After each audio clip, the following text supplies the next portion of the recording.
za majadiliano, na kama asingependa majadiliano angeweza kumpa kiongozi mwingine yeyote aweze kuongoza majadiliano.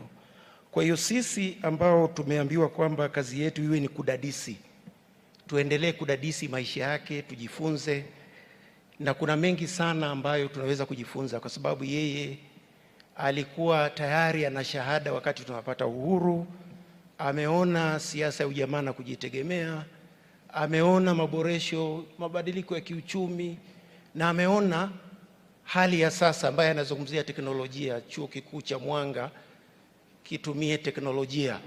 Kwa hiyo unaweza kumuona ni mtu ambaye hakuwa rigid kwamba mjamaa, na alisimamia sana sekta binafsi na uwekezaji. Kwa hiyo hayo ni maeneo ambayo sisi tutaendelea kumkumbuka. Nimalizie kwa kusema kwamba tunamshukuru Mwenyezi Mungu kwa maisha ya Cleopa.